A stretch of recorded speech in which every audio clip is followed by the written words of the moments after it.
a eso. Dale, me parece bien. Bueno, Florencia, yo tenía anotados comentarios sobre tu trabajo. Tal vez al comentarlos, por ahí se ponen autos al que no escuchó la presentación, no estuvo en el bloque anterior. Yo había pensado comentarios también en dos niveles. A mí me pareció muy interesante tu ponencia, me gustó mucho leerla. Florencia propone una revisión bibliográfica de textos que se produjeron entre los años fines de los 70 y mediados de los 90 en el continente europeo, y a partir del recorrido por esa bibliografía y los aspectos más importantes que ella va recogiendo de esos trabajos, señala problemas que para mí son muy actuales y que se hacen muy presentes, incluso cuando pensamos el cruce entre sindicalismo y feminismo en los estudios actuales. Y en nuestras investigaciones, pienso concretamente en las investigaciones que estamos llevando adelante ahora, o sea, por ejemplo, la importancia que tienen los espacios de organización de las mujeres al interior de las organizaciones sindicales, por ejemplo, comisiones de mujeres, ¿no?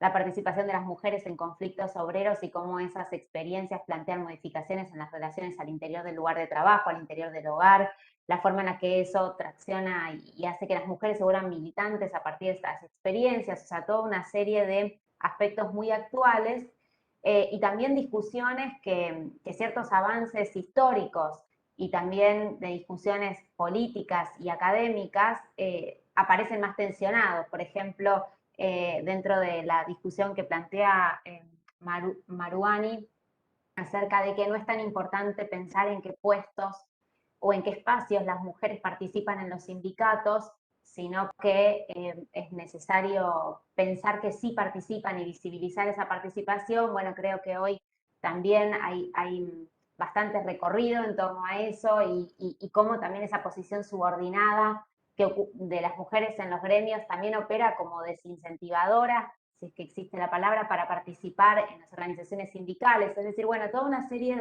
de aportes que surgen a partir de tu ponencia para pensar problemas actuales, y eso me parecía que era importante mencionar. Y a partir de ahí me surgían algunas preguntas sobre los autores. Por ejemplo, vos mencionás que Maruani, que es la autora que estudiás como parte de lo que definís como corriente francesa en los estudios que cruzan sindicalismo y feminismo, eh, vos decís que llega a sus conclusiones abordando huelgas y conflictos obreros, y por eso la enmarcabas dentro de los estudios de la sociología del conflicto social.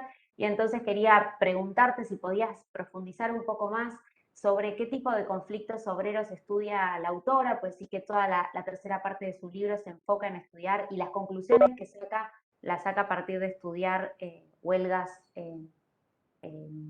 obreras, la participación de las mujeres en esas huelgas, y entonces quería preguntarte si podías profundizar un poco en esos ejemplos. Eh, y después, en un segundo nivel, tenía algunos comentarios sobre cómo vos lees esos textos. O sea, vos presentás el libro de Maruani para el caso francés y después artículos de revistas de distintos autores ingleses que son los que configurarían lo que vos definís en la ponencia como corriente o tradición inglesa en los estudios sobre sindicalismo y feminismo. Entonces, una pregunta es, ¿por qué optaste por definirlas como corrientes? Si es una definición propia o es una definición que está planteada así en los debates más generales.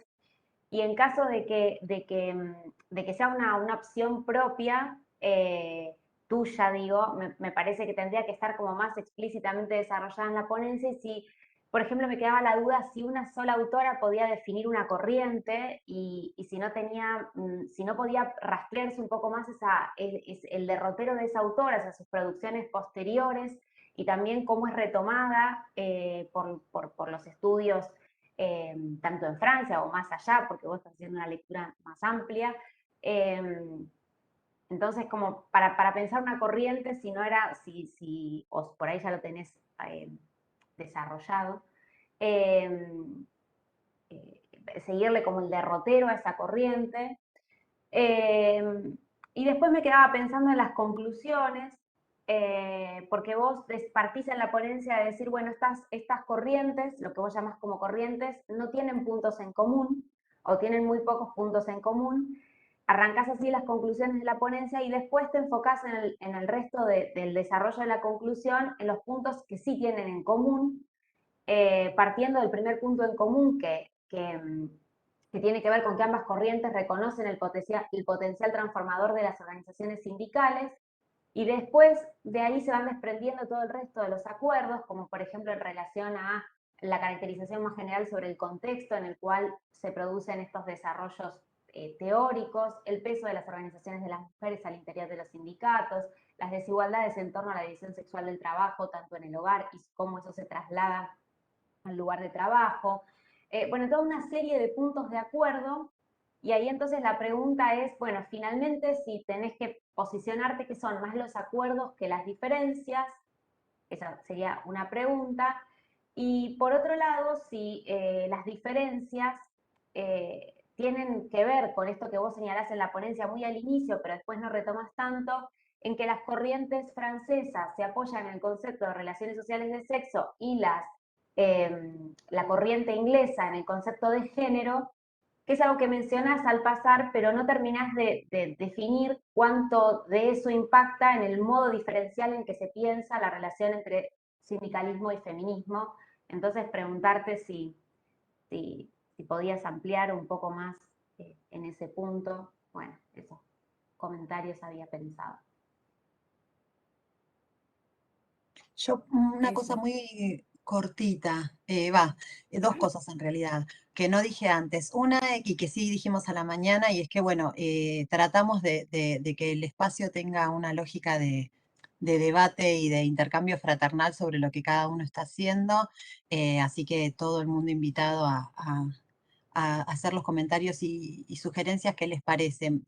Para quienes no leyeron la ponencia y están interesados en la discusión de sindicalismo, género, sindicalismo, feminismo, etcétera, recomendación leer la ponencia de Florencia porque está muy buena y hace un rastreo. Dicho eso, yo tengo una pregunta que va, me parece a mí, tiene mucha sintonía con la que dice Mariela y va un poco al corazón de la estructura de la ponencia.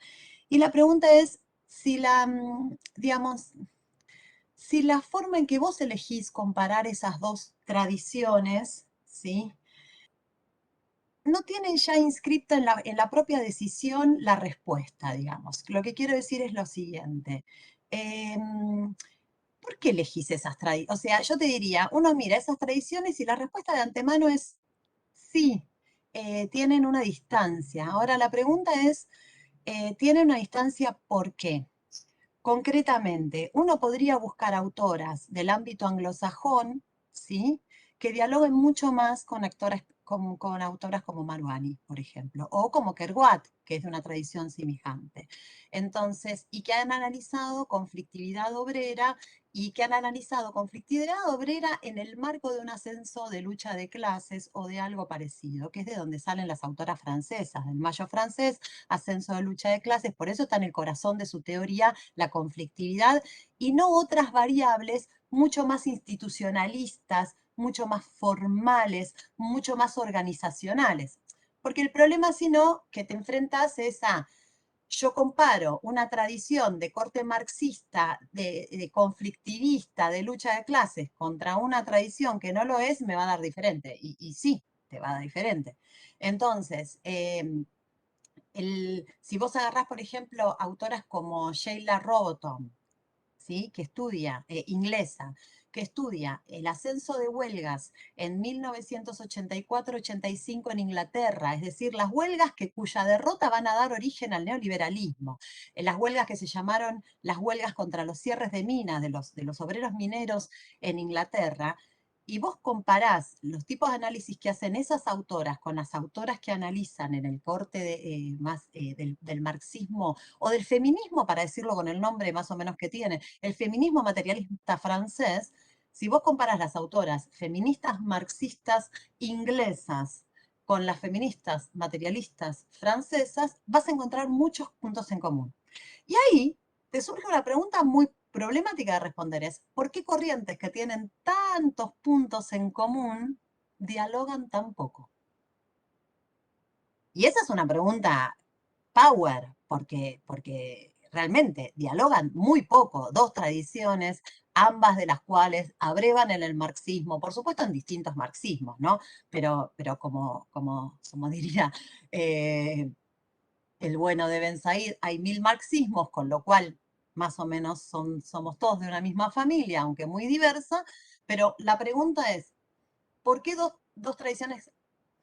¿Por esa pregunta me parece a mí que quizás te puede llevar a respuestas más punzantes que la comparación de Scott y su marco teórico con las materialistas francesas, porque eso te va a dar mucha distancia, aunque formalmente, que creo que aparece eso en las conclusiones que te dice Mariela, aunque formalmente cuando uno pasa revista de los puntos de coincidencia, tiene muchos puntos de coincidencia. Quizás esto explica esa formulación tuya de tiene mucha distancia, pero cuando uno revisa los puntos parece que hay muchas coincidencias, porque en realidad la distancia no está en los temas que abordan, que ahí tienen coincidencia, sino en cómo los abordan. La perspectiva de cómo los abordan las distancia completamente.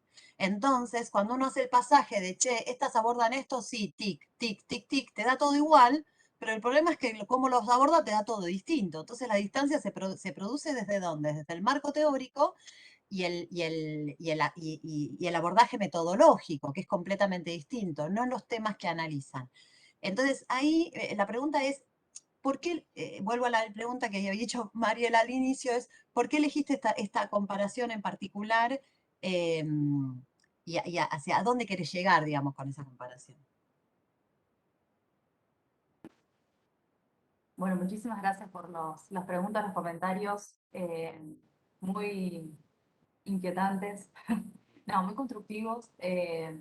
Me estoy replanteando un montón de cosas y eso me parece que está bárbaro. Bueno, voy a ver y intentar de responder un poco. eh, Me quedo con esto último que me comentaba Paula. Sí, y un poco creo que ahí, y en relación a lo que me preguntaba Marta también, digo, ¿qué pienso yo respecto a si son más los acuerdos que los desacuerdos? Yo creo que sí, que hay muchos puntos en común, que bueno, que eso quedó evidente, digamos, ¿no? Como en el checklist al final. De todas maneras, me parece que justamente el punto en el cual hay un desacuerdo entre ambas corrientes, creo que es sustantivo y que tiene que ver con esto que vos traías, Paula, de los enfoques teóricos y metodológicos. ¿Por qué elegí estas dos corrientes, entre comillas, que sí que es el término tradición, corriente, es un término que yo le pongo para englobar y para hacer la comparación, la distinción y el análisis? Eh, y ya me perdí en lo que venía diciendo. Estaba respondiendo esto de qué tenían en común, en qué discrepaban. Eh, y a los orígenes de por qué había elegido yo estaba corriendo. Ahí estaba. Me pongo a pensar, y yo creo que tiene que ver con una cuestión de rastreo bibliográfico propio, digamos, del trabajo, de que, bueno, que van surgiendo, van apareciendo. eh, Particularmente el trabajo de Marvani me pareció genial, es buenísima escribiendo y me pareció buenísimo el trabajo, inclusive porque creo que es su tesis de grado, que bueno, después obviamente que desembocan en este libro publicado. Eh, Así que la verdad que una razón concreta no sé si tengo, digamos, ¿no? Es como, bueno, encontrar como este libro que me pareció genial y me pareció que me podía sumar mucho a mi tema y a su vez buscar búsqueda Google académico y que me aparezca en otra tanda, digamos, de artículos anglosajones. Así que es esa la razón. Creo que no hay nada más profundo que eso. Respecto a la pregunta de Mariela sobre cuáles, en relación a las huelgas y a los conflictos, el libro de Marconi está estructurado en tres partes. La primera parte ella hace un análisis de las dos centrales de trabajadores eh, más importantes, digamos, de Francia. En la segunda parte ya se aboca ahí a analizar las huelgas, que sinceramente no he ahondado en los detalles, los pormenores de las huelgas, porque he ido a ver fundamentalmente qué es lo que ella que hace en la última parte, este cruce entre sindicalismo y feminismo, cómo a partir de la huelga de las huelgas puede sacar, digamos, conclusiones, ¿no? Y por último, respondiendo también a esta pregunta de si, ¿por qué le pongo tradición o corriente? Si se puede, es una muy buena pregunta que creo que me voy a tener que buscar la respuesta porque no la tengo, es un nombre que le puse yo, justamente para esto, para facilitarme el análisis y la escritura, pero es una buena pregunta esto de que es una sola obra, como es la de Malvani, que igual me parece sustantiva, pero sí he rastreado otros trabajos que ha hecho ella, posteriores, y otras, tengo visto así medio por arriba, otras autoras, francesas también, pero sí, me disparaste una muy buena pregunta para continuar pensando en torno a eso, ¿no? De todas maneras, no me pasó, al menos en la búsqueda, no me pasó como cuando me puse a buscar en bibliografía en inglés, que es que con palabras claves me empezaron a saltar un montón de publicaciones muy próximas, ¿no? En el tiempo con las publicaciones francesas no me pasó. Y también, bueno, es distinguible esto de que, por un lado, digamos, es un libro, la publicación de Malvani, y las otras son dos publicaciones de artículos entre revistas científicas. Si bien tengo algunos libros también y compendios de sistematizaciones, digamos, de artículos de autoras inglesas o angloparlantes, tienen otra, o sea, es como que ahí se nota, ¿no? El cambio en la producción, en las formas de producción, ¿no? De la académica. Creo que más o menos son todas las preguntas. Cualquier cosita, sí, la seguimos en otra ocasión.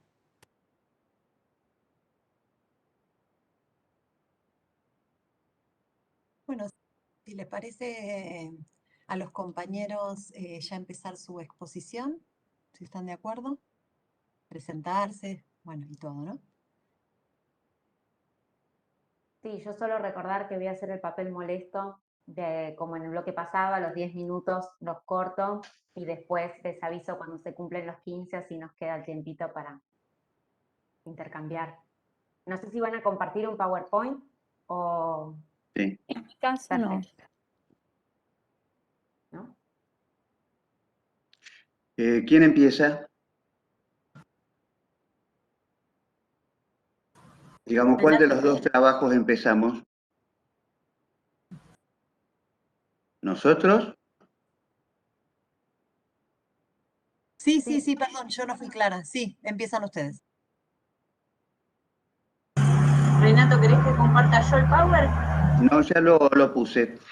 Bien, bueno, soy Renato Enrique Violato y junto con dos compañeros, que en este caso son coautores, Carla Bayone y Raúl Bayone, les venimos a presentar este trabajo que tiene que ver con mujeres campesinas, un ejemplo de lucha. Quiero aclarar que no es un trabajo que tenga que ver con un abordaje teórico sobre género, sobre campesinado, sino que más bien es, digamos, le estamos mostrando lo que está ocurriendo con un grupo de mujeres con los que trabajamos, que quizás no podamos, digamos, transformarlo en algo que sea para todos iguales, sino simplemente es una investigación, acción participativa y por lo tanto un estudio de casos. Nosotros trabajamos con mujeres campesinas, rurales campesinas, que indudablemente ellas están transformando su realidad productiva a partir de un quiebre con los estereotipos arcaicos que podemos decir dentro del campesinado para el rol de la mujer. Con las mujeres que estamos trabajando, indudablemente esto sucede en el norte de la provincia de Santa Fe, el departamento de General Obligado, donde está Campo Hardy, prácticamente en el límite con Chaco, y este territorio al cual accedimos hace 4 años tiene una larga historia de luchas. Primero con la toma de las tierras digamos, por parte de la provincia o de la nación en contra de los pueblos originarios, y posteriormente con la forestal. Bueno, no les voy a hablar de la forestal, todos la conocemos y sabemos lo que ocurrió en ese territorio, si bien no en Campo Hardy, porque esto está en el Albardón de la Costa, hacia el centro de la provincia, pero Villa Guillermina fue una de las capitales o sedes, digamos, de esta empresa inglesa, que hasta los años 60, digamos, explotó y devastó nuestros bosques, y cuando la cuestión ya no le era redituable, estaba muy, digamos, problemática la situación con los obreros del hacha, decidió levantar valijas e irse al África. Bien, Alicia Barberis es una novelista joven de nuestra provincia. Ella nos decía: de lo que antes era monte solo quedan raigones quemados y enjambres de yuyos. Como bichos, las malezas se van comiendo al pueblo, se meten en las casas y traen alimaña. Son los fantasmas de los quebrachales que vienen a vengarse. Bueno, también está una publicación del Defrade, que es un político de nuestra ciudad, somos de Rosario, y también la tradicional La Forestal de Goris. Bien, cuando levantó valijas, la forestal, quedaron como en el caso de Villa Guillermina, digamos, el ingenio, o digamos la fábrica donde se producía el tanino, que hoy la comunidad la ha tomado para hacer un centro cultural.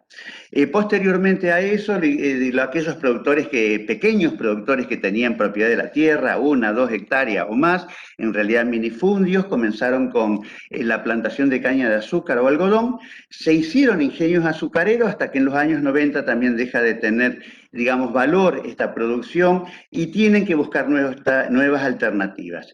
Nuestros productores, y en este caso las mujeres de las cuales vamos a dar cuenta, ellas están en Campo Hardy, es un paraje, les digo, prácticamente cayéndose en el Chaco, y digamos, y ahí es donde vamos nosotros, y hace 2 meses, perdón, un mes y 40 días que tiene esta foto. Bueno, fuimos a fines de septiembre con los lapachos en flor y realmente una belleza. Bien, creemos que la universidad indudablemente no puede estar al margen de todas estas problemáticas sociales. Los actores sociales de Campo Hardy son pequeños productores sin tierra, tanto hombres como mujeres, en realidad son mayoritariamente matrimonios, y de alguna manera, digamos, las mujeres de las cuales vamos a dar cuenta, a través de algunas iniciativas productivas, tratan de aportar al grupo familiar y a su vez, digamos, ser responsables de considerarse productoras. Raúl Paz nos habla de que tanto pequeños productores o agricultores familiares son términos que pueden asociarse, dados que todos persisten a través de la actividad productiva y, digamos, ponen su fuerza de trabajo y pueden o no tener tierra, ser poseedores de tierra, como lo asegura Javier Balsa. Bien, como todo hecho social, nos enfocamos en una metodología cualitativa, como en una investigación-acción participativa, estudio de casos, bueno, y acá están los recursos técnicos con los cuales obtuvimos los datos.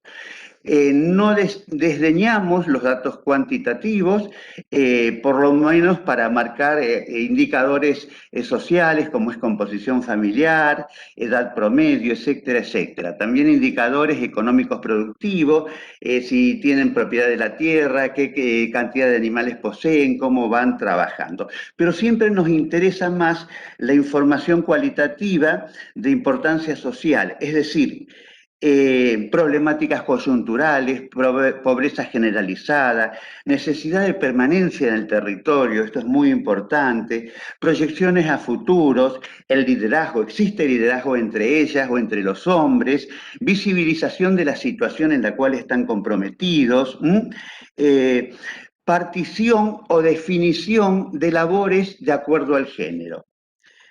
Bien, tanto los hombres como las mujeres, que en realidad muchos son matrimonios, los hombres se dedican a la producción ovejera, cada uno aporta sus animales, su majadita, pero alquilan entre todos un predio donde realizan un manejo comunal, cooperativizado. Las mujeres también, digamos, se embanderan como mujeres campesinas rurales, y esto es muy importante, y llevan adelante acciones productivas como son gallinas ponedoras, o llevaban, después la vamos a explicar, un comedor para los niños, y una huerta comunitaria.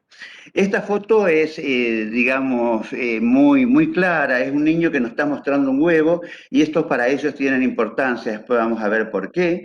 Las mujeres en realidad, dijimos entre los datos cuantitativos, tienen una edad promedio de 47 años, algunas como en este caso son abuelas. Este era el comedor, era uno de los salones del comedor, después voy a explicar qué pasó. Y las mujeres que siempre se embanderan con orgullo. Estos somos y esto es lo que queremos hacer. Bueno, fotos del comedor.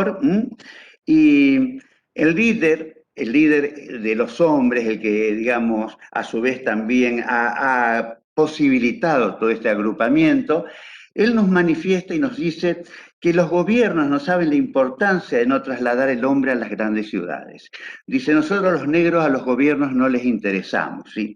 El gobierno piensa que los negros son pobres y si se juntan son un peligro. En fin, quieren que los moradores sin tenencia se vayan, abandonemos la tierra.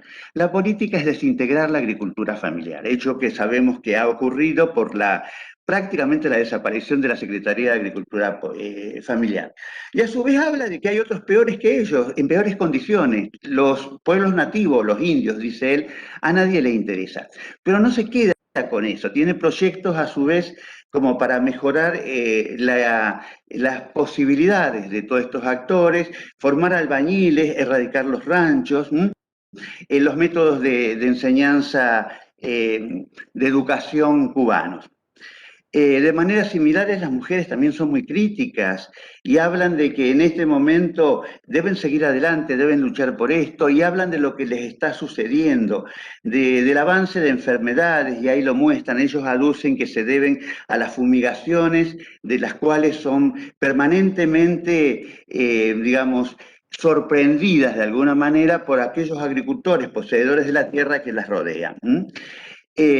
Hablan de la falta de alimento para sus hijos, de la desnutrición, de que el colegio, digamos que tienen el colegio en el campo, no les sirve porque los chicos, además de la desnutrición y de alguna manera no facilita el aprendizaje, tampoco son buenos los maestros que tienen, que los centros de salud atienden un par de horas y la enfermedad no tiene horario, y que han aparecido enfermedades en las zonas que pensaban erradicadas, como es la tuberculosis.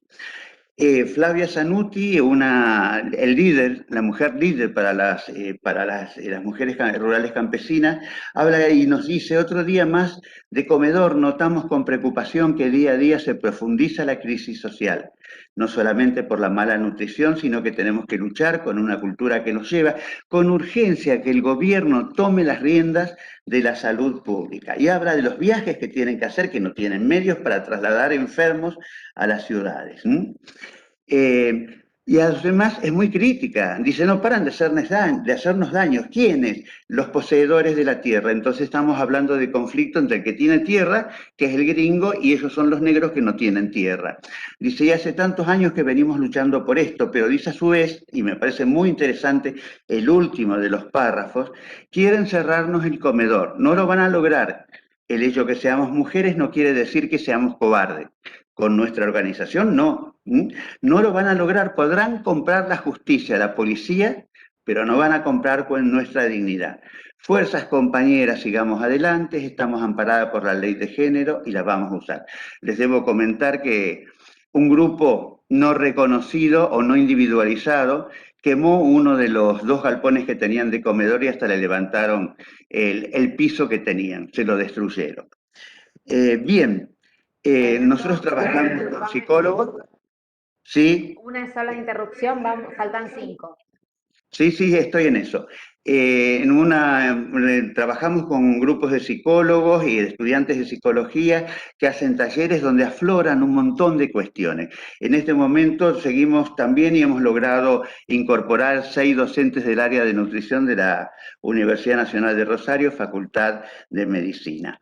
Durante el 2017 llevamos adelante con la presencia, logramos llevar al doctor Humberto Tomasino al territorio y realizamos un taller donde entre todos los grupos con los que estamos trabajando, no solamente las mujeres rurales campesinas, sino tambeos, mujeres de floricultura, habitantes del paraje Campo Hardy, digamos, un taller donde demostraron ellos o plantearon o pensaron o reflexionaron acerca de las problemáticas que tienen, las que por ellas pueden ser solucionados o bien necesitan de otro manejo institucional, y a su vez también comparándolo con la visión que tienen las asociaciones civiles con las cuales estamos trabajando, los técnicos zonales. Bien, en referencia a las alternativas superadoras, las mujeres siempre piensan en poder continuar con sus proyectos productivos, sean gallinas o no sean gallinas, pueden ser otras alternativas, seguir con el comedor para los niños y, por supuesto, siempre visibilizar su situación. Conclusiones, las podemos, digamos, distribuir en 3 niveles. El primero de ellas tiene que ver con que las mujeres saben que entre todas pueden lograr, entre todas está la fuerza, no de manera individual. En cuanto al proceso productivo, bueno, si no son las gallinas porque no pueden acceder, digamos, a la compra de la alimentación para estas gallinas, ellos antes decían, por lo menos teníamos huevos para darle a los niños. Nosotros en nuestras apoyaturas pensamos otras alternativas productivas con materiales propios de la zona, como para que ellas puedan seguir produciendo gallinas, y si no, tienen otros planes. En cuanto a la visibilización, eso es indudable. No se callan, digamos, se manifiestan en todo lo que pueden, ya sea a través de notas radiales, como es el caso de Flavia Zanutti, que mostré parte de esos comentarios, de esos decires, sino también a través de las redes sociales, digamos, en notas periodísticas. Y lo más importante es que en cuanto al trabajo, creemos que existe como un hilo conductor entre, digamos, esa lucha territorial de larga historia en esa zona, que a su vez les ha permitido empoderarse, y ese empoderamiento a su vez a ella la lleva a quebrar con una cuestión tradicional del rol de la mujer dentro del campesinado. Alsacia de Heredia nos hablaba para el noreste de Brasil de que la mujer siempre estaba en la faz reproductiva y el varón en lo productivo.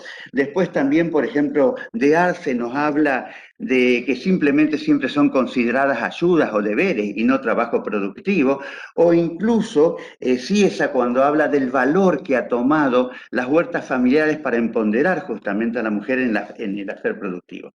Bien, esto es más o menos el trabajo. Nosotros consideramos que ellos no pueden estar solos, alguien debe tomar riendas en el asunto, la universidad debe sumarse a esto, lo mismo que todas las asociaciones civiles o políticas que puedan tener injerencia en esta problemática. Y para terminar y cumplir con mi tiempo, en el año 2017, en junio del 2017, tuvimos la oportunidad de tener 5 premios Nobel en Rosario.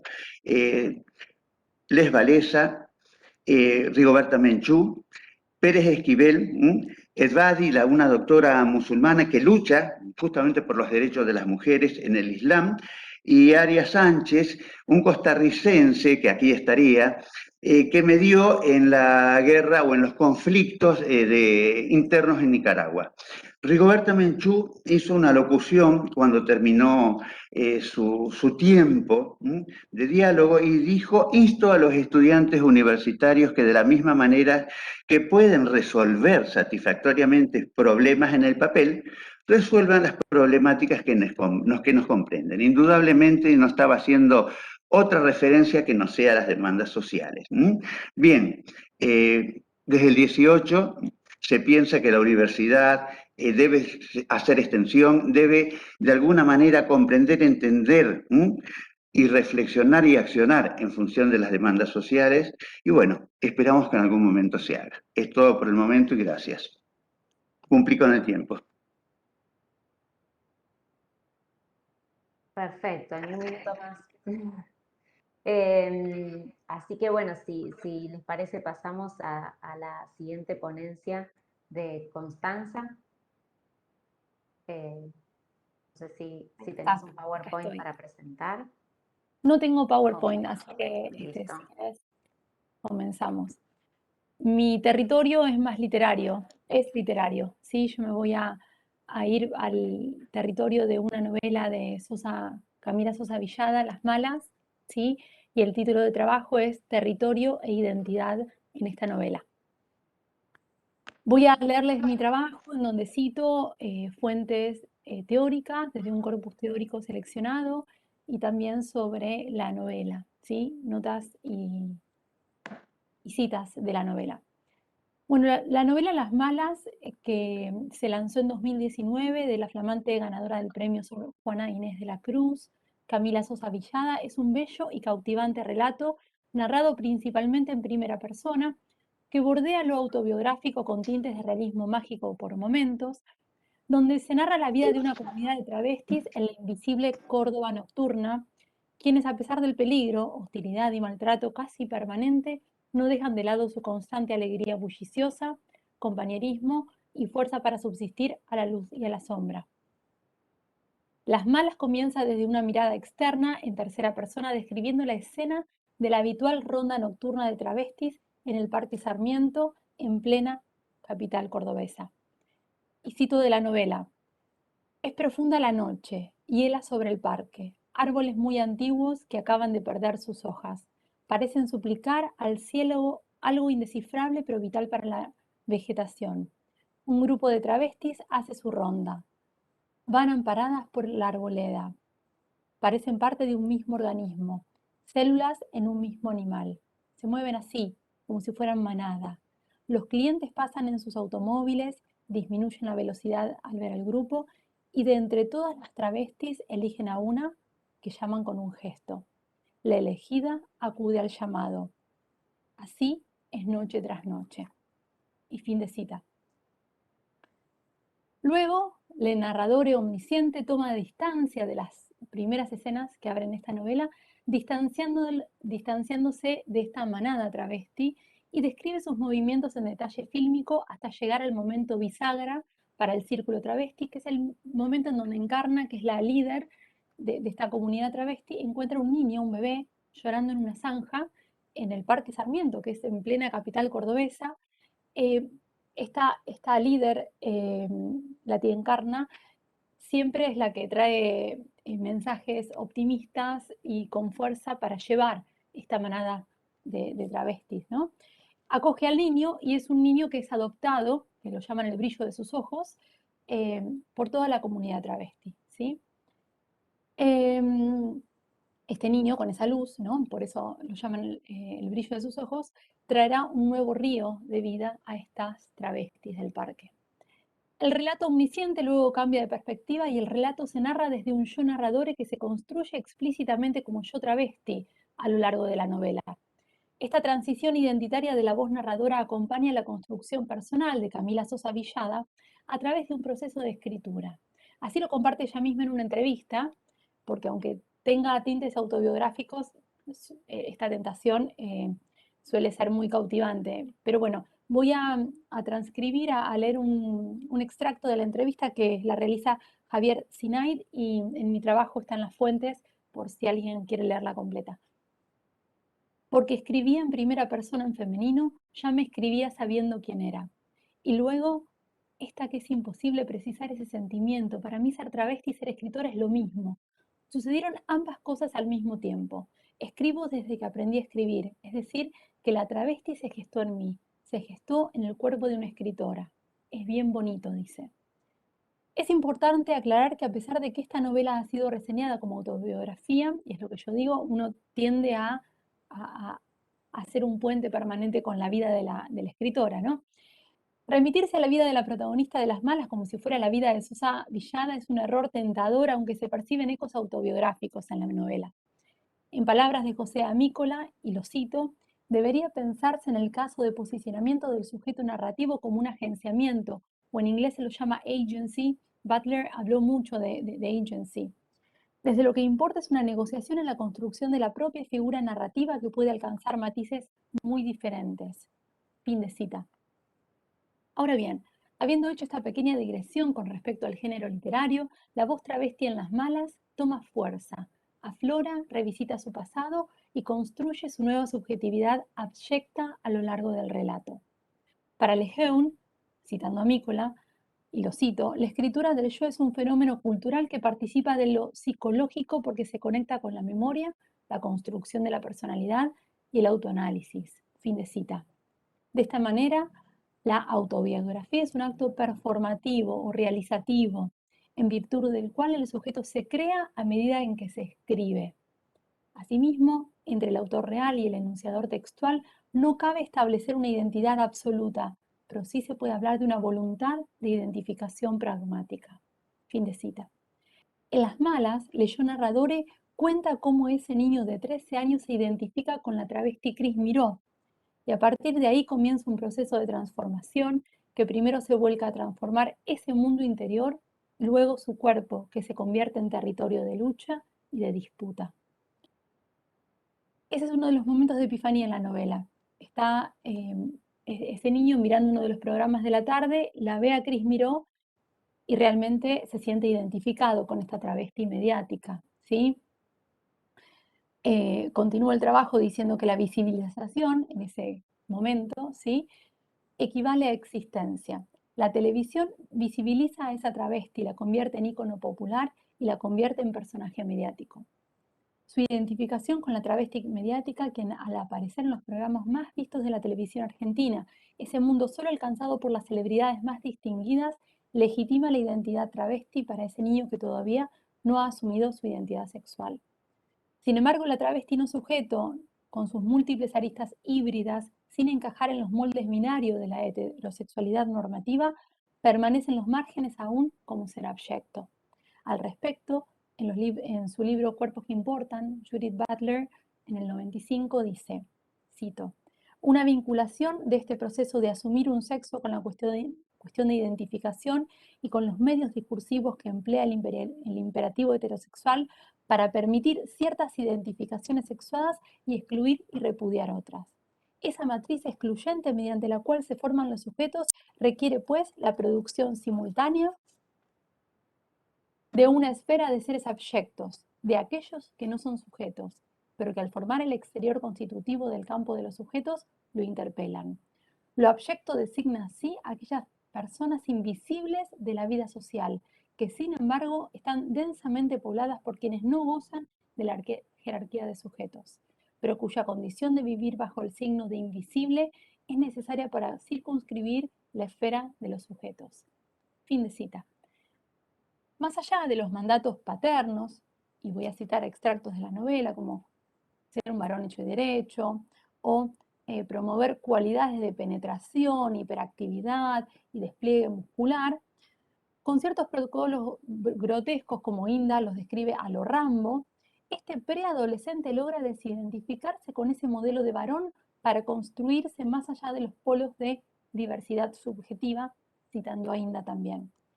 Cris Miró, entonces, le brinda a ese niño de 13 años otro modelo de masculinidad que comenzará a construir a partir de ese momento de epifanía.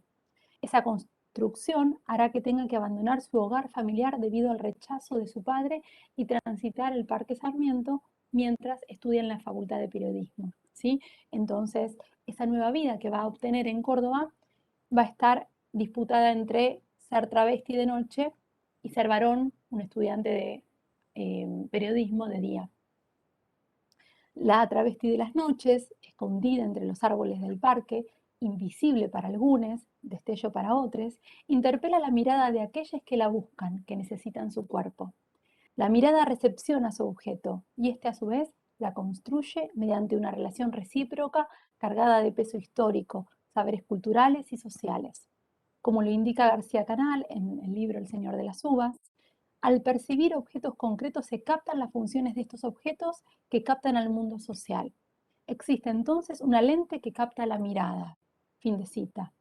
La mirada se torna selectiva, es decir, se elige a quién mirar y qué mirar. Les otros están siempre presentes en el proceso de mirar y ser mirade. Su percepción es parte constitutiva de la construcción identitaria del sujeto.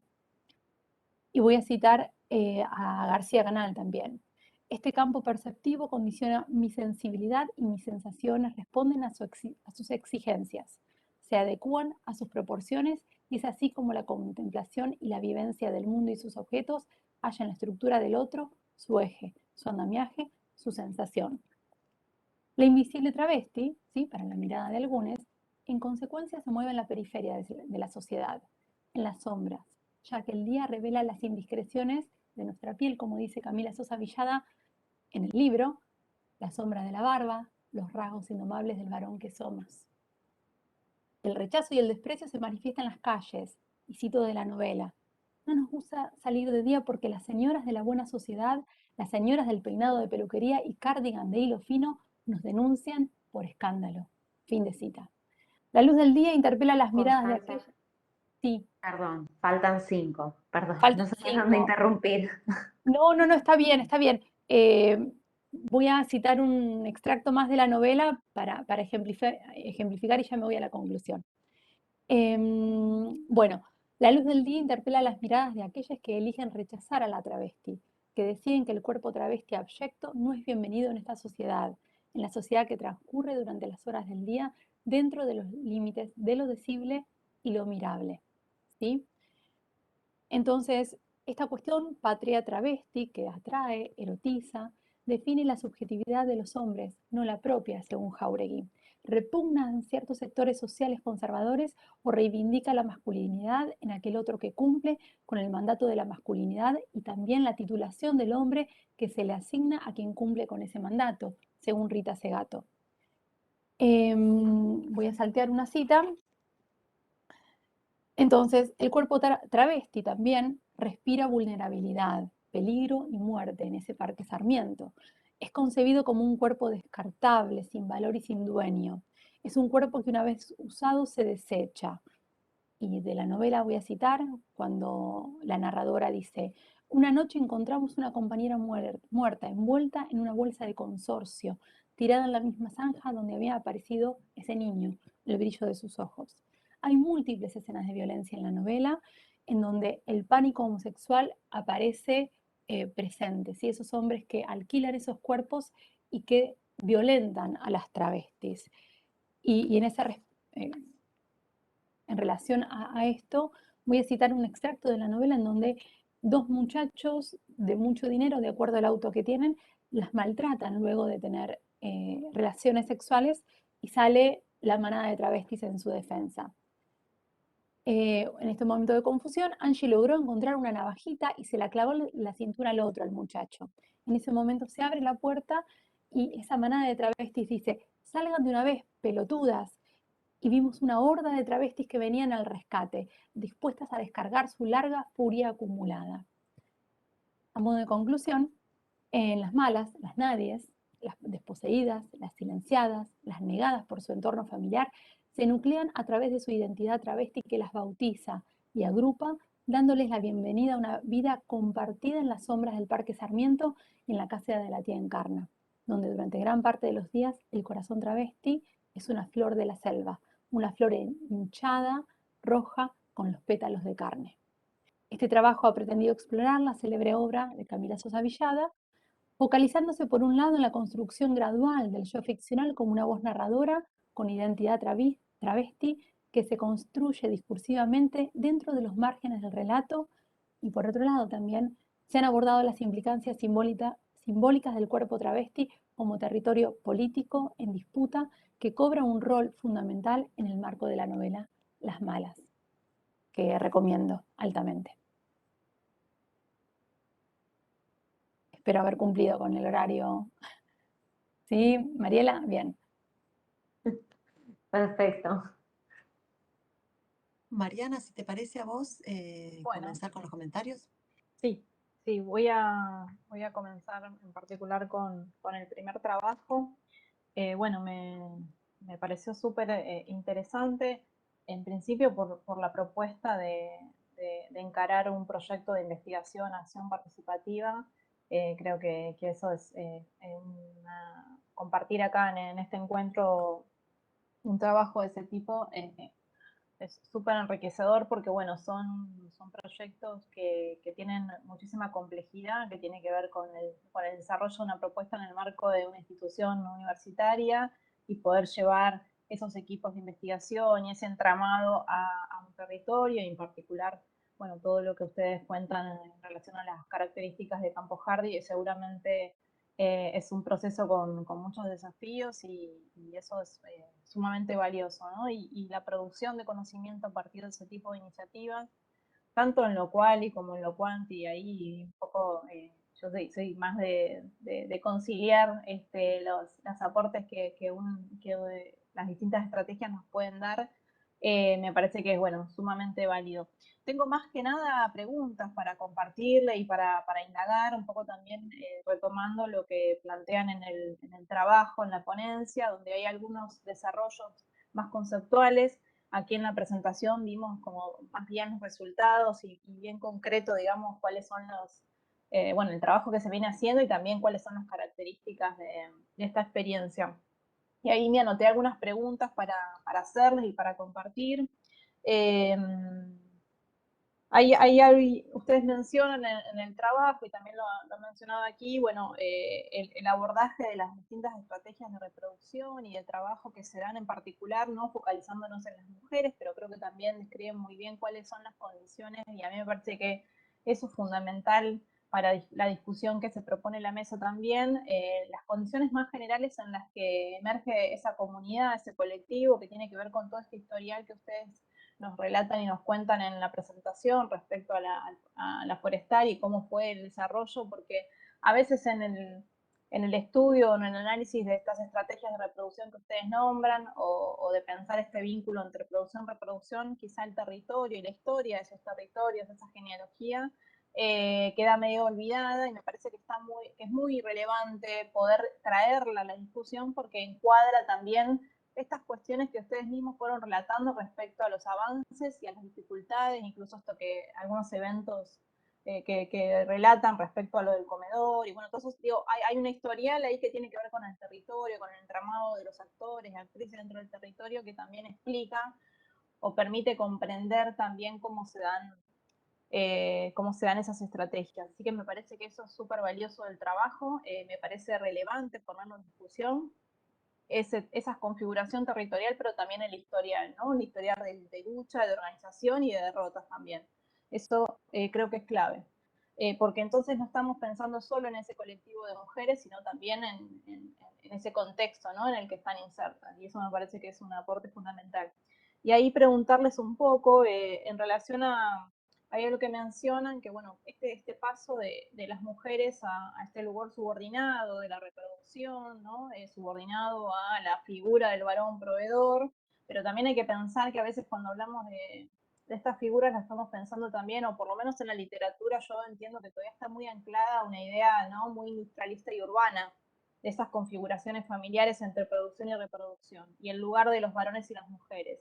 Me parece que el trabajo de ustedes invita a pensar cómo se tejen esas particularidades, esos formatos familiares de organización de unidad doméstica productiva en el ámbito rural, que a veces la literatura, y un poco recuperando algo de las discusiones de las ponencias pasadas, está muy, muy marcado, todavía muy eurocéntrico o muy ligado al formato urbano. Y ustedes hablan ahí de este pasaje de las mujeres en esa posición subordinada a una posición digamos, insertarse en la producción a través de las gallinas o a través de las distintas iniciativas que llevaron adelante, y un cambio en su posición y en la configuración. Si pudieran desarrollar un poco más en qué aspectos ustedes pudieron trabajar o ven o observar, digamos, ese cambio en la posición dentro de la unidad doméstica, dentro de los hogares, también dentro de la comunidad, ¿no?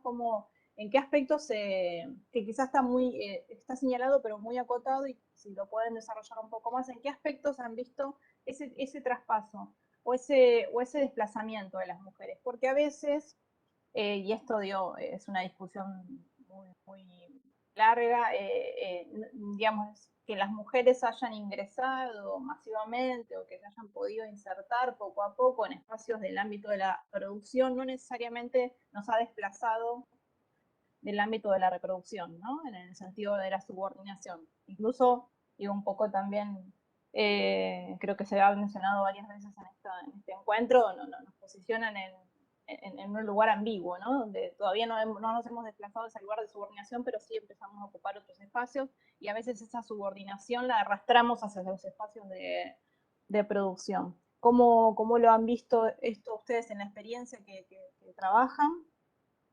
Y después, bueno, ahí me parece que todo el tiempo también se ve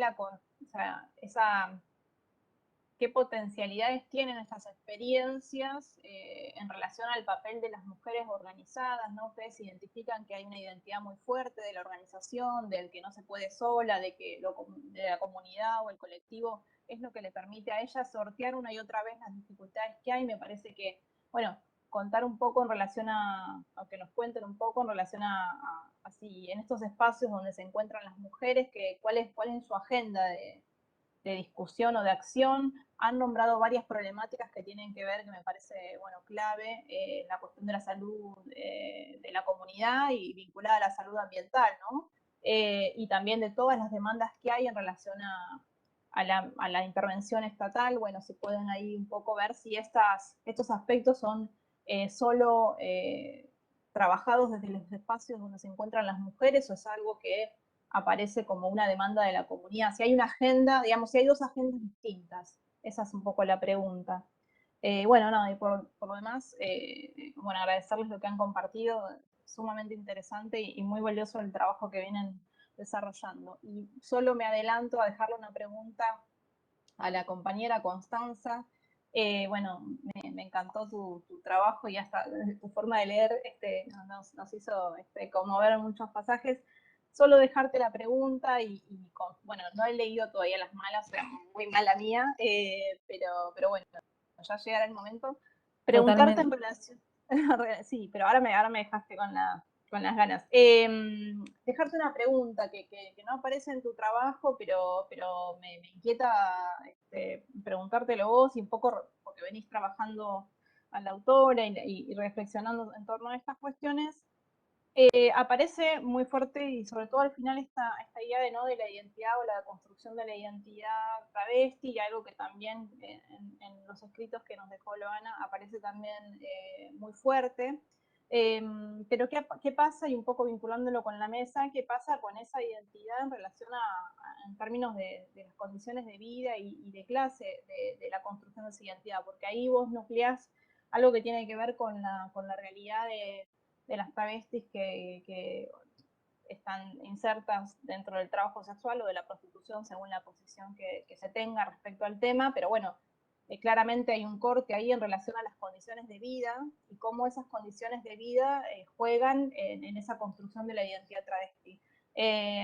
También mencionan ahí una travesti mediática, digamos. Bueno, hay algunos casos más recientes también en relación a eso, y me gustaría por ahí conocer un poco tu reflexión en torno a esa tensión o esa construcción de la identidad atravesada por las condiciones materiales. Solo dejo esa pregunta. Nada más. Muchas gracias. Bueno, Mariana, gracias Discúlpame, por... Renato, perdón, Sí, pero vamos a hacer primero los comentarios también para Constanza y después responden juntos, ¿sí? bueno, listo. Bueno, yo muy brevemente, primero que dos cosas alucinantes del trabajo. Una, tomar como objeto de discusión Las Malas, que sí tuve la suerte de leer, y que es una novela espectacular para todos y todas quienes no la leyeron. A las 5 de la tarde, no antes, salgan corriendo a la primera librería y cómprenla, porque solamente van a ser felices. Es realmente la novela que yo he leído en el último tiempo mejor por afano.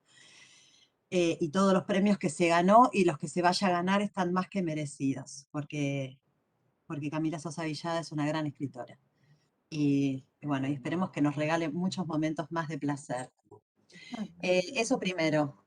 Segundo, que es un placer en estas mesas y en estos congresos que suelen ser bastante disciplinares, es decir, que se suelen respetar tanto las disciplinas y esas cosas, tener un trabajo y que vos hayas elegido esta mesa para presentar un trabajo cuya sustancia y materia está en el terreno de la literatura, se te agradece mucho. Y último, agradecimiento, que no lo podía saber de antemano, es por la forma de leer, que es una forma hermosísima de leer que tenés. Y entonces da mucho placer escucharte. Bueno, dicho esto, yo quería decir dos cosas muy digamos, puntuales, o una general y una más puntual. La general es que me parece que virtud tuya y virtud de las malas, hay como tres preguntas que, que- que- que están recorriendo tu ponencia y que son preguntas distintas, relacionadas pero distintas. Y que uno podría pensar, bueno, si vos tuvieras ganas de seguir con esto, podrías disparar para cualquiera de esos tres lugares, seguro para muchos más, pero bueno, los que yo pude identificar, te digo, ¿no?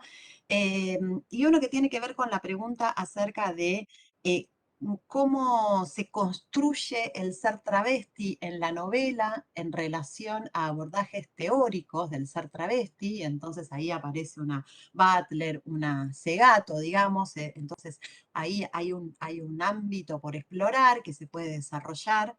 Hay una segunda cuestión que tiene que ver con esto que vos mencionás al inicio, que es cómo se construye el yo ficcional, ¿sí? En la novela, y entonces eso te lleva también a otro corpus teórico que a mí me es mucho más ajeno y que tiene que ver con la teoría literaria y justamente la construcción. Y hay que ahí una pregunta muy interesante, es porque yo la verdad que no me había avivado hasta que leí tu ponencia y volví a la novela, y efectivamente ella empieza en tercera persona y hace ese traslado al yo después. Entonces ahí hay todo un universo que daría para una ponencia, y si me apurás para más que una ponencia, no te voy a decir una tesis, pero que es preguntarse, digamos, exactamente por qué ese traslado se produce ahí, ¿no?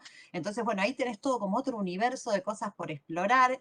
Todo esto que te digo son también preguntas acerca de si vos tenés, digamos, cosas sobre estas áreas, ¿no? Y el tercero es cómo se construye el cuerpo travesti en la ficción en relación a otras ficciones, ¿sí? Es decir, y vos las mencionás ahí, por ejemplo, el rastreo que hace Paula Bianchi, ¿no? Es decir, cómo aparecen los cuerpos travestis en las novelas de la década del 90. Y yo quiero reparar un minuto en esto y en otra cosa más. A mí me parece que hay una, digamos, que eso, por ejemplo, el rastreo de cómo aparece el cuerpo travesti en distintas novelas, escritas en distintos momentos, ¿sí? Puede ser una pregunta muy, muy punzante, no es que las otras no lo sean, ¿no? Sino que puede ser muy punzante porque el otro día yo la escuchaba justamente a ella en la entrevista que le hizo Leiva en Caja Negra, que también la recomiendo a morir, es una entrevistaza, y ellos establecen una conexión que ojalá nosotros estableciéramos con el 10% de las personas que entrevistamos en nuestro trabajo sociológico, y ya con eso haríamos tesis 10.000 veces más interesante que lo que hacemos. Y en esa entrevista ella va a marcar algo que a mí me quedó picando y que cuando leí tu ponencia dije, esto efectivamente es para rastrearlo, que es acerca de la forma en que se enuncia el cuerpo travesti en distintos momentos de la relación de los cuerpos travestis con la sociedad. Y entonces ella hacía una diferencia entre la forma en que se percibe, se acepta o se rechaza el cuerpo travesti en la actualidad al cuerpo travesti que ella está relatando en Las Malas, que es el de inicio de los 2000. O sea que es un cuerpo travesti mucho más pegado a las novelas de la década del 90, ¿sí? que a las del 2020. Digamos, y es el cuerpo travesti de las corridas, de la cana, de las golpizas, bueno, por supuesto, de la prostitución actualmente también, pero se ha avanzado un poquito en algunos otros trabajos que no sean estrictamente la prostitución, etcétera, etcétera. Entonces, me preguntaba eso, digamos, si vos veías en la novela que está escrita, no sé, no, en realidad no sé cuándo está escrita, está publicada en 2019, no sé cuándo la escribe ella. Unos 2018, es bastante reciente todo el proceso. Claro, si vos podías percibir en esa novela una especie de momento de transición de cómo se relata el cuerpo travesti, entre el cuerpo travesti de los 90 y el de este momento del siglo XX con en el medio la marea verde, el nueva ola feminista, etcétera, etcétera. Esa es una cosa. Y después, por último, y muy relacionado con lo que planteaba Mariana, a mí me parece que hay una pregunta que no está enunciada en tu ponencia y que sería también posible de rastrear, que tiene que ver con este cuerpo travesti y lo que en el mundo del trabajo podríamos llamar la precarización del trabajo, la precarización de la vida, el empobrecimiento, etcétera, etcétera, etcétera. Porque mirando la novela desde ese punto de vista y escuchándola a Sosa Villada en la entrevista esta y en algunas otras que ha dado, en donde ella insiste mucho, eh, incluso en esta entrevista de Caja Negra, Leiva le pregunta, bueno, ¿en qué te cambió a las malas? ¿Sí? Con su éxito, etcétera, etcétera, y ella dice, bueno, que ahora soy rica, ¿no? Con ese histrionismo que tiene ella, que te tirás al piso de risa, y dice, pero soy rica como una travesti empobrecida. Y da como caso, yo nunca me voy a poder comprar una casa, ¿sí? Nosotros no tenemos casa. Es decir, es un enriquecimiento relativo sobre la base de una enorme precarización del trabajo y de la vida. Y yo creo que si uno quisiera rastrear en su novela esa precarización, también es una novela con una sensibilidad y una riqueza alucinante. Entonces, preguntarte, muy en la sintonía de lo de Mariana, bueno, ¿cómo ves ese cruce particular que tiene mucho diálogo con nuestra mesa de clase y género o de trabajo?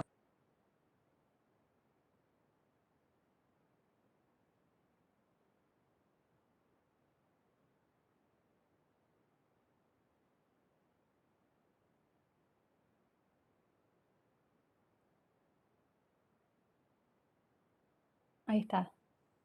No, Ahora está. se me cortó al final, creo, se escuchó todo, Sí, sí, ¿cierto? sí, sí, sí. Yo Cruce, creo que quedamos entre cruce y género. Ahí se cortó. lo último faltó. Solamente eso, ¿cómo veía Constanza ese cruce entre clase y género en esa novela? Solamente eso.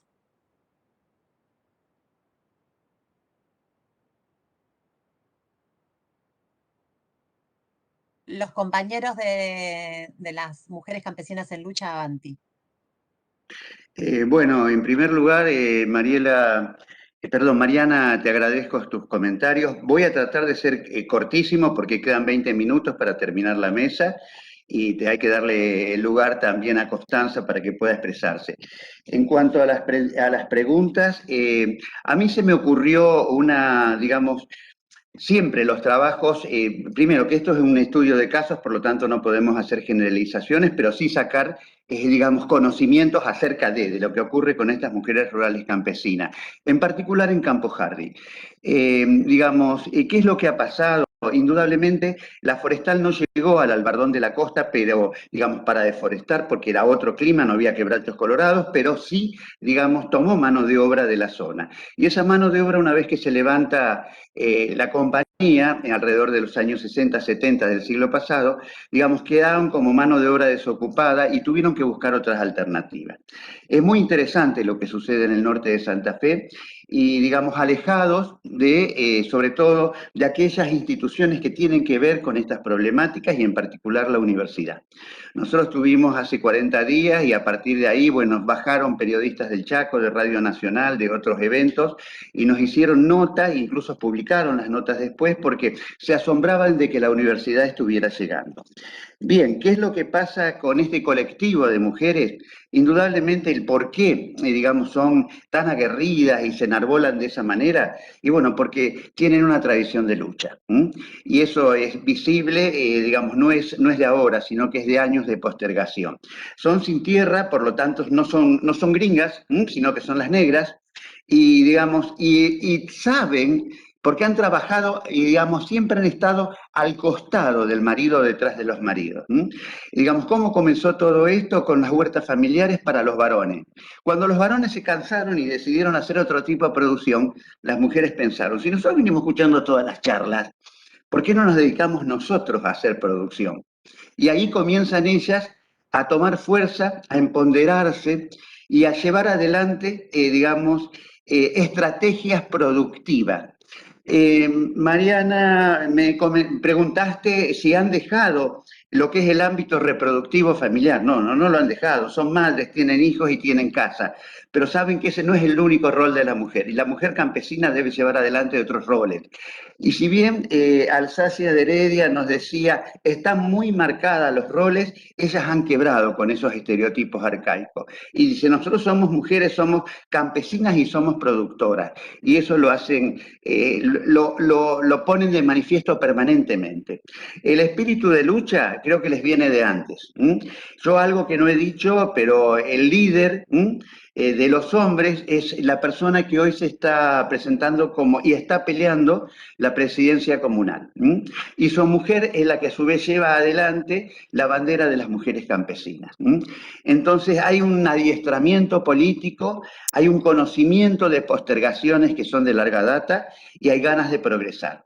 Hay una cuestión de un hábitus, ellos saben lo que les es propio, lo que es la cultura del trabajo. Por eso hablan, digamos, en las grandes ciudades corrompen a los que se van y vuelven después. ¿Vuelven cómo? Con droga, con los robos, digamos, y apuestan a eso. Pero a su vez no se quedan solamente en un status quo de decir, bueno, tenemos gallinas, no podemos producir gallinas porque no tenemos alimento, acá estamos, vamos a pedir subsidio. Y lo manifiestan, si ustedes leen el trabajo, dicen, nosotros no recibimos ni subsidios, ni de la nación, ni de la provincia, ni del municipio. Queremos trabajar. Y por eso, digamos, no se quedan, como dije, en un status quo, y si las gallinas no van, tienen otras alternativas que ya están proyectando. Nosotros tratamos de acompañarlas en esto, de buscarle que estas estrategias sean llevadas adelante, y no necesitamos empoderarlas porque ya están empoderadas, no necesitamos visibilizar su acción. Se bastan solitas, ¿sí? Se embanderan y salen donde tengan que ser. Nosotros presentamos en la UNER una ponencia muy similar a esta y, digamos, dentro de las autoras del trabajo estaban una de las mujeres campesinas, la cual fue ponente y, digamos, fue muy emotiva su ponencia. Y para nosotros también es muy importante, porque estos ámbitos no son solamente para los académicos, solamente para los universitarios, sino que también debemos dar la voz a nuestros actores sociales con los cuales aprendemos, acompañamos y trabajamos en conjunto. No es que no esté la voz, porque la voz de ellas, si ustedes leen la ponencia, está siempre entre comillas y con otra letrita, lo que ellas dicen, pero también es importante escucharlas en vivo y en directo. Bien, creo que más o menos te he contestado, Mariana, no sé si queda algo más. El paso adelante lo están dando y creo que tienen suficiente fuerza como para seguir haciendo lo que les es propio. Y lo que Osana decía, el trabajo productivo, el que les da, el que los configura, es su hábitus. Bien, eso es todo. Muchas gracias.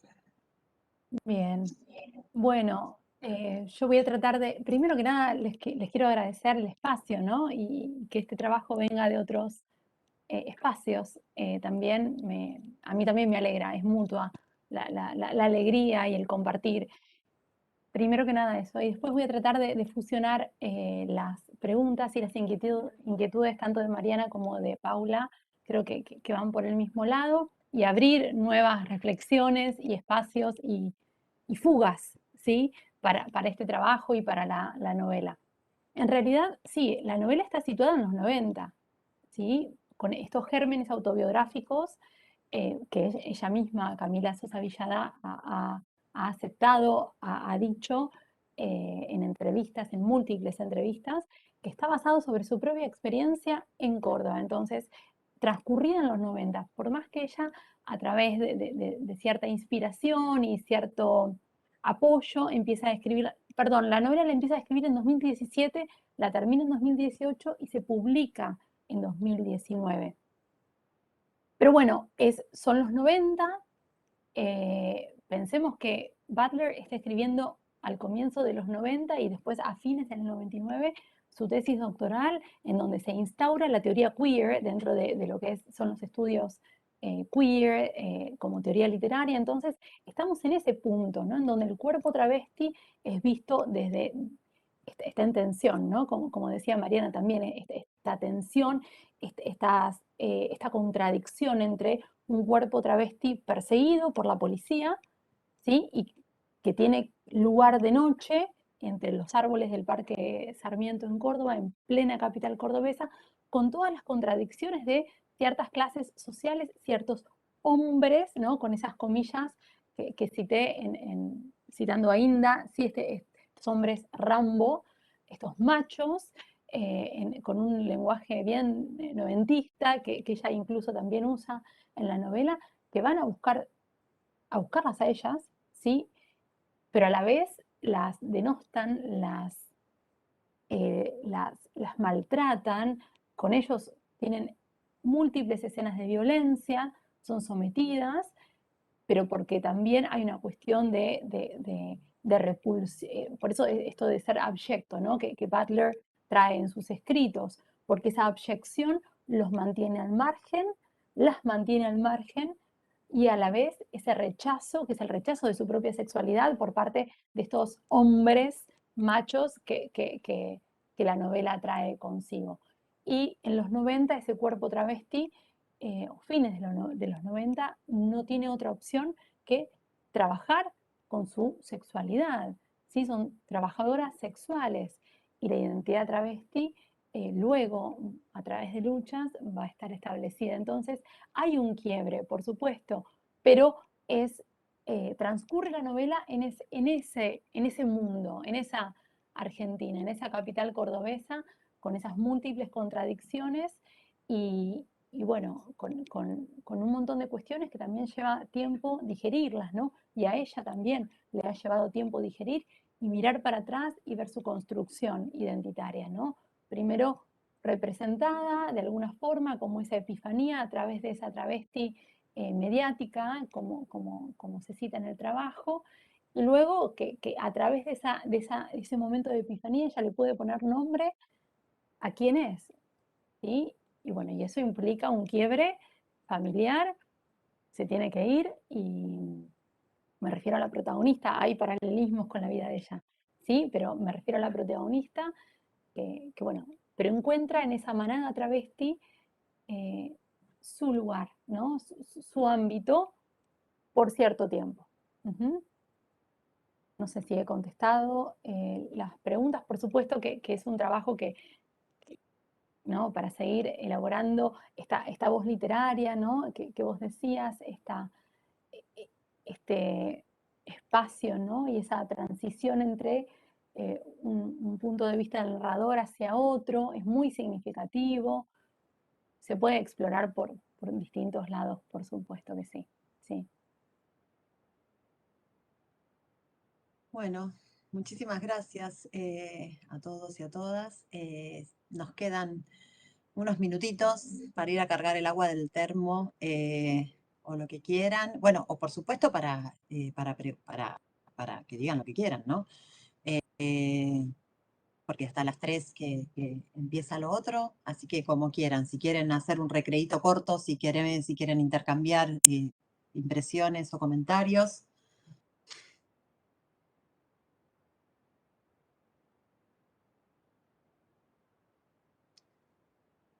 Sí, yo en nombre del equipo, nosotros hace 20 años que trabajamos en territorio y hace 4 años que estamos en el norte de Santa Fe.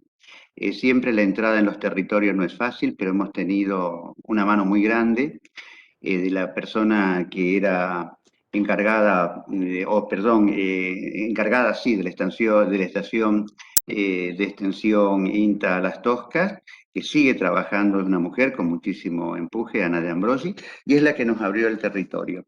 Una vez que uno entra en territorio es difícil despegarse de él. Yo mejor dicho, ya me he jubilado a partir del 1 de noviembre, pero si algo voy a seguir haciendo son los trabajos en territorios, porque eso ha cambiado mi percepción sobre la docencia universitaria y digamos, mi accionar docente, mi accionar académico. La Universidad Nacional de Rosario tiene prácticas sociales obligatorias a partir de una reglamentación de este año, así que todos los alumnos van a tener que cursar trabajos sociales, principalmente en territorio. Y bueno, para aquellos que no lo conocen, no conocen la extensión, se los recomiendo. Es lo que realmente nos da sentido en muchos casos a nuestro hacer académico. Bueno, agradezco la posibilidad de que nos han dado para escucharnos y escucharlos, y de esa manera todos crecemos y reflexionamos y pensamos. Yo les digo, bueno, a mí se me ocurrió pensar ahora en un nuevo hilo que tiene que ver con esto, con las luchas territoriales, la larga historia de luchas territoriales, el empoderamiento y el cambio de una visión perimida de lo que debe ser el rol de la mujer. Bien, pueden ser nuevas líneas de acción para aquellos que nos siguen. Así que gracias por permitirnos estar.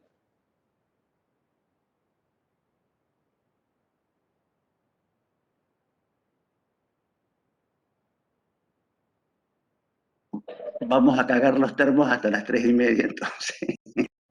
Dale, cargamos termos, ahí ya Lucas Rubinich me avisó que está ingresando en cualquier momento, así que ya estaríamos con él, estaríamos todos y todas las que vamos a exponer dentro de un ratito.